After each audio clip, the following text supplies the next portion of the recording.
Hey, Dr. Lindsey and Wendy here. This is an interesting video. This is a dude that's what, 64, 65, and we just saw him back at 7.5 months, and he started his journey looking like this. And I think he'd had, he'd gotten older and was nearing retirement. He's a plaintiff's malpractice lawyer, and so he was an interesting character to go through the informed consent with. But he looked like this, and he just kind of looked tired. Remember, he didn't have a lot of energy. He just looked tired. I think it was no zest. He didn't have a zest for life. Yeah, and he likes to exercise some, but so anyhow, we saw him at 7.5 months down at Richmond, and we see people walking in from the parking lot, and Wendy goes, "I think that guy's coming to see us. He's just bald in the crown, and he's got kind of a swagger." And it was this dude. He was bald all over, and we did one case. And now he's got his zest back. He's exercising 7 days a week. I was telling him because he was wearing his nice boots and some jeans, and he had like a different walk to him. Yeah. And I said, "Oh, we got a crown coming." Right. And it was just that. Yeah, and he's only 7 months. And 7.5 months. And so he did this short video. All right, Steve. How old are you again, sir? Just turned 64. And so we did you about 7 months ago, and your before pictures are up to your right.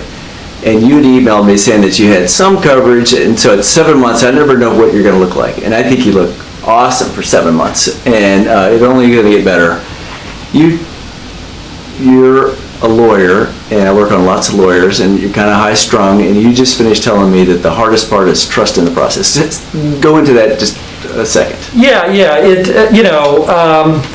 I realized that the most difficult part of this hair procedure was trusting the process. And I listened to you and watched a number of your videos, and I just accepted the fact that that's what you have to do, and recognized that the first 3 months, there's not going to be much of a change.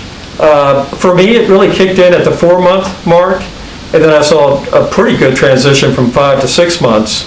But I felt very comfortable with what you told me and accepted it, and consequently got to the point where I wasn't looking in the mirror every day. That's awesome. I think you look unremarkable. If I saw you at the grocery store, I really would not say that's a dude that either had a hair transplant or needed one. Yeah, good. So I would just tell anybody who wants to have the procedure, trust the process, and recognize that for 3 to 4 months, things are not going to look all that great, but it does happen, and,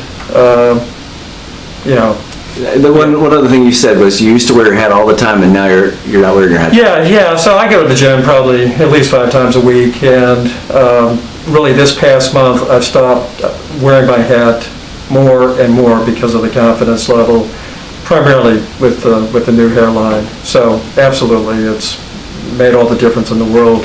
Any kind of bullshit I pulled on you? Absolutely none. All right, none whatsoever. Down just a little bit so you can see. Yeah. Yeah, it looks really good when you see just.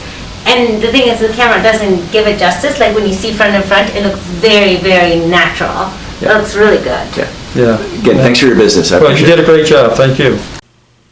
So that's pretty good, right? Yes, I like it. Yes, Now his trouble is he's got a moderate amount of fairly fine hair, and he's not the tallest guy in the world. And but so it frames his face, and but it he completely looks good. changed that. Yeah, I'm short, and I can just I was like, oh yeah. I mean, and he, like the other lawyer that's in my guitar club, this guy tortured me for a while after wondering whether it's going to work or not. And when they quit torturing you and then they walk in at 7 months with a swagger, it's working. So you just have to be patient, right? And you have to understand that we know that it's going to work, and we know that it takes time, but the patient doesn't. Yeah. So if you need to torture us, then it's not torture. Just, if you need us to hold your hand through the whole procedure, we're here anytime. If we can help you, give us a call. Thanks.